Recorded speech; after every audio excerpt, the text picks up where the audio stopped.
तो हेलो मित्रों, जय माँ मेलडी। आज जानिए छे कि खुखार मेलडी કેટલા लोग माने छे। जे मानता हो तो कॉमेंट में जय माँ खुखार मेलडी जरूर लखजो।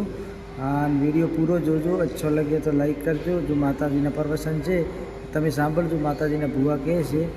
अने खुखार मेलडी जो तमे मानता हो दिलथी तो कॉमेंट में जय माँ खुखार मेलडी जरूर लखजो। वीडियो एंड तक जोजो। जय माँ खुखार मेलडी।